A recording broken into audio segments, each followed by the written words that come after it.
Olá, muito boa noite. Sejam todos muito bem-vindos a mais um programa.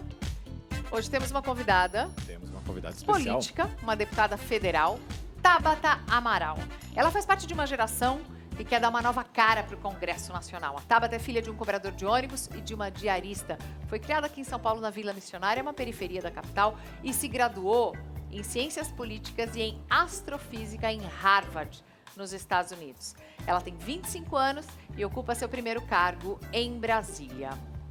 Gostei do seu cabelo, Mariana. Obrigada, Tá muito deixando bonito. crescer. Muito bonita, muito bonita. E também, como esse aqui é um programa de mulheres inteligentes e homens românticos, teremos Oba! aqui a música de Maurício Manieri para dar aquele tom romântico, né? Maurício Manieri, música de novela. Como dizem por aí, as mina pira. É, sextou. Vamos começar com a Tabata. Oi, Tudo bem-vinda. bom?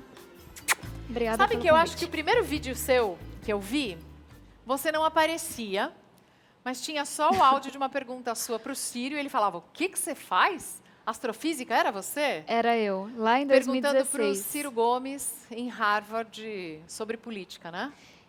Eu estava terminando a faculdade, eu fui uma das organizadoras da Brazil Conference que ele estava organizando, e eu queria saber que dicas que ele tinha, opinião para quem queria participar da política de alguma forma. O que o Círio te respondeu? Ele estava um pouco pessimista na hora. Ele falou, olha, não sei se eu recomendaria. E aí ele começou a falar o que a gente podia fazer e tudo. Mas a gente gastou uns bons minutos falando de astrofísica.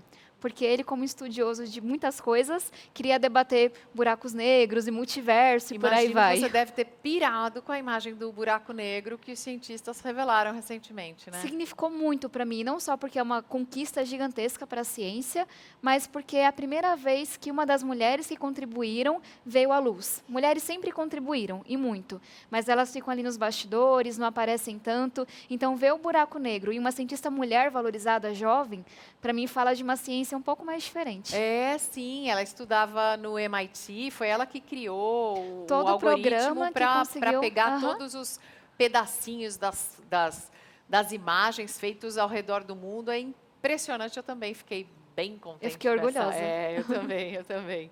Vamos começar com as perguntas para Tabata Amaral, com Mauro Taliaferri. Olha só, chegaram duas perguntas, deputadas, bastante parecidas aqui. O Juan Romero e a Fátima Bezerra estão perguntando como lidar com críticas de pessoas da própria esquerda pelo fato de você divergir da esquerda em alguns pontos. A Fátima também pergunta, deixa eu rodar aqui rapidinho. Tá sem óculos, a velhice chega para todos. Estou espremendo o olho aqui para ler. Pergunta ela sobre a pressão que as pessoas fazem para se definir como de esquerda ou de direita. Juan e Fátima, certo? Acho que primeiro, obrigada pela pergunta. Hoje poucas pessoas perguntam e muitas saem afirmando, né? Então, perguntas eu gosto bastante. Respondendo ao que ela trouxe, eu acho que o melhor de ser ativista pela educação é que eu já comprei algumas brigas. E não é a primeira vez, nem será a última. Então, são pelo menos uns 3 anos lidando com fake news, com difamações, etc, etc. E o que eu aprendi com essa experiência é que as pessoas elas se incomodam, e isso a psicologia explica, quando elas veem uma coisa que é um pouco menos familiar, que é difícil de classificar. Eu venho da periferia, mas não sou uma pessoa típica da periferia. Eu Não tive é oportunidades, negra. não sou É. negra, não tenho a dificuldade para conseguir emprego que meus colegas têm. Muitas das minhas amigas já engravidaram, já casaram, estão desempregadas. Eu tive oportunidades que mais ninguém teve ao meu redor, e eu tenho muita consciência disso.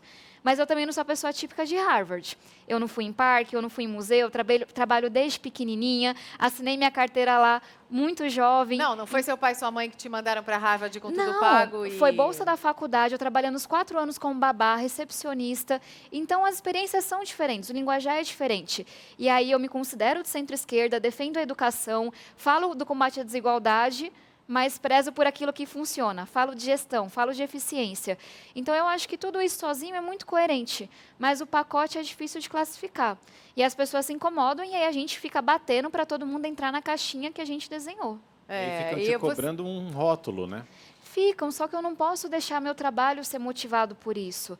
A gente está falando de coisas gravíssimas em educação, por exemplo. Se eu for olhar para comentários de redes sociais para robô, eu vou fazer só isso da minha vida. Então, me entristece, eu sinto muito, vou explicar cada vez melhor o que eu penso, mas não é isso que determina como eu Agora, ajo. Tabata, você ficou muito conhecida, muito mais conhecida e ganhou visibilidade nacional quando você, na Comissão de Educação, praticamente confrontou o ministro da Educação, na época, o Ricardo Vélez, dizendo, mas isso aqui que o senhor está apresentando não é um projeto, isso aqui é uma carta de intenções e eu acho que o senhor deveria sair. Ele acabou sendo demitido algumas semanas depois.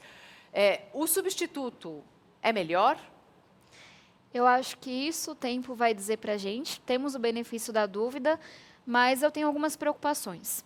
E eu tenho algumas preocupações em 3 sentidos. Independente de quem está ali, ele chega com 3 meses e meio de atraso. Educação é uma pasta muito complexa, com muito financiamento, com muitas pessoas empregadas. É o maior problema do Brasil, na minha opinião, e ele herda muito pouco do Vélez, muito pouco ou quase nada. 3 meses e meio de atraso. É um desafio de gestão. Trabalho mesmo, herda quase nada, né? É trabalho, assim, as avaliações paralisadas, o Enem ameaçado, os principais programas travados, engavetados no MEC, sem discussão sobre financiamento. O Enem ameaçado por causa da gráfica? Por causa da gráfica e por uma questão de planejamento também. Quando a gente pega as principais linhas e tarefas do Ministério da Educação, a gente não tem um calendário de entregas. A gente não tem as coisas que já deveriam ter sido feitas. Então, tanto que lá na Câmara, a gente aprovou uma comissão externa para acompanhar o MEC. Porque não dá para eu esperar mais 3 meses e meio, avaliar e falar, não foi feito nada, não vai ter Enem, a gente não vai analisar a alfabetização, não vai cuidar de professores. Então, a gente tem que acompanhar muito porque é difícil. E aí, qual que é a minha preocupação? Um bom gestor se rodeia de pessoas que têm muito conhecimento técnico. Ele não precisa saber tudo de educação, mas quem trabalha com ele precisa. E a gente continua vendo as mesmas indicações ideológicas, a gente continua vendo a mesma fumaça sobre temas que não importam. E esse é o meu ponto. Eu discordo de quase tudo que eles estão falando aí, mas não é meu ponto, é que não importa. E rouba um espaço que a educação não tem, sabe? Então, dou o benefício da dúvida, tem experiência em gestão, mas ele está na situação mais difícil de qualquer ministro que já começou, é muito atraso, e ele está dedicando mais energia com ideologia do que eu acho que ele tem espaço. Quais seriam as prioridades ou quais deveriam ser as prioridades agora, além do Enem e da questão da gráfica? Claro. Primeira coisa, a gente precisa implementar a reforma, a base comum curricular, que foi discutida, foi consensuada, etc. Só que agora a gente tem que pegar 5.570 municípios, 26 estados, o DF e adaptar para um currículo. Os municípios precisam de ajuda. O MEC tinha um planejamento para fazer isso, paralisado. A gente tem que falar da reforma do ensino médio também. Foi desenhada a diretriz, a gente sabe que o ensino médio, ele está falhando. Cada vez tem menos jovens querendo terminar o ensino médio, não faz sentido, travado também. Política Nacional de Formação de Professores. A gente tem informações muito deficitárias, muito deficientes, que são muito mais teóricas do que prática, que permitem cursos inteiros à distância, para a profissão mais difícil que eu conheço, que é a de professor, que são muito pouco especializadas. Então, quem é pedagogo tem a mesma formação de quem vai ser coordenador, vai ser gestor, etc. Então, Política Nacional de Formação de Professores, de valorização. E aí eu chego no quarto, que para mim é o mais importante, financiamento da educação. O Fundeb. O Fundeb. E a gente tem que se apropriar desse tema. O Fundeb, ele cobre hoje, cada R$10 da educação básica, 6 estão sendo regulamentados pelo Fundeb, financiados pelo Fundeb. É transporte escolar, é infraestrutura, formação de professores, salários, tudo que importa na educação básica. E o Fundeb que a gente tem vence no próximo ano. Vence em 2020? Vence em 2020. E se a gente não faz um novo Fundeb, não coloca na Constituição, a gente vai deixar desamparado vários municípios, sendo que a grande maioria deles hoje tem menos de R$400 por aluno mês, para dar conta de tudo da educação, de salário e infraestrutura. Então, é uma coisa muito urgente. O MEC não fez essa discussão ainda. A gente tem uma proposta no Congresso de colocar na Constituição, fazer mais redistributivo, aumentar a participação da União. Só que o Ministério da Economia, que é quem opinou sobre o Fundeb até hoje, tem uma visão muito simplista de que tem muito dinheiro para a educação. E aí não olha para a desigualdade, não olha para professores. Então, essas são minhas maiores preocupações. Se eu pudesse resumir, e a gente tem que acompanhar. Não dá para esperar mais 3 meses e meio, não.